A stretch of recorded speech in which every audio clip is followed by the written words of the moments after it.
വീടിൻ്റെ തിണ്ണയിലിരുന്ന് മഴ കാണുന്ന കുട്ടിയെ ഈ യൂണിറ്റിൻ്റെ തുടക്കത്തിൽ പരിചയപ്പെട്ടു. കാട്ടിൽ മഴ ഉണ്ടാക്കുന്ന മാറ്റങ്ങൾ എന്തെല്ലാമാവും? ഈ സോമനാഥിൻ്റെ ഈ ലേഖനം വായിക്കൂ. കാട്ടിലെ മഴ. ഇന്നലെ കാട്ടിൽ കന്നിമഴ പെയ്തു. കടുത്ത വേനലിൽ നീർച്ചാലുകൾ വറ്റി വരണ്ടു. പുഴ നന്നേ മെലിഞ്ഞു. പച്ചയ്ക്ക് വിളർച്ച.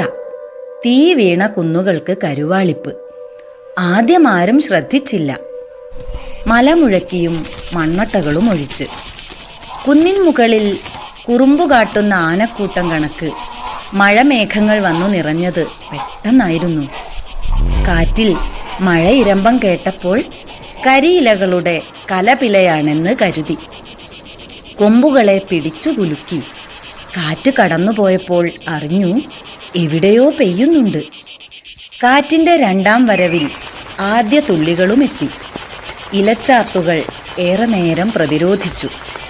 പിന്നെ ആകാശവും ഇലകളും കാട്ടിലേക്ക് പെയ്തിറങ്ങി. ഇരുൾ വീണു തുടങ്ങിയ കാട്ടിൽ ഒളിയിടം കണ്ടെത്താൻ ഏറെ പണിപ്പെട്ടു. പുഴയോരത്തെ പാറക്കെട്ടുകൾക്കിടയിലുള്ള സാമാന്യം വലിയ ഗുഹ. അതിൻ്റെ സുരക്ഷിതത്വത്തിൽ ചുള്ളിവിറകുകൾ എരിഞ്ഞു തുടങ്ങിയപ്പോൾ പുറത്ത് കാറ്റിന് പേ പിടിച്ചു തുടങ്ങിയിരുന്നു. എവിടെയോ മരങ്ങൾ ഒടിഞ്ഞമരുന്നതിൻ്റെ ശബ്ദം, മൃഗങ്ങളുടെ അപായ സൂചനകൾ, ചിഹ്നം വിളികൾ, കനത്ത കാലടികൾ, പുഴമണ്ണിലൂടെ അതിദ്രുതം പായുന്നതിൻ്റെ പ്രതിധ്വനി.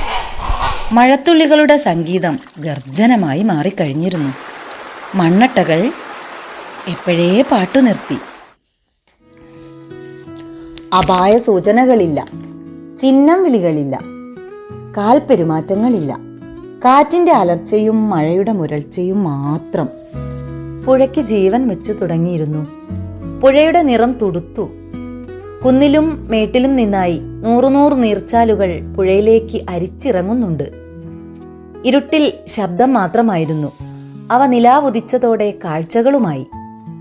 മരങ്ങളിൽ നിലാവ് പെയ്തിറങ്ങിയതോടെ മഴയ്ക്ക് നിറക്കൂട്ടായി.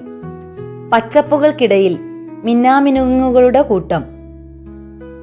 നിലാനിറമാർന്ന മഴയ്ക്ക് പുഴയുടെ പശ്ചാത്തലവും മിന്നാമിനുങ്ങുകളുടെ അലങ്കാരവും.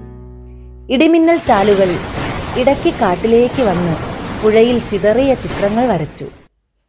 മഴയ്ക്കു മുൻപേ നിലാവ് പെയ്തു തീർന്നു.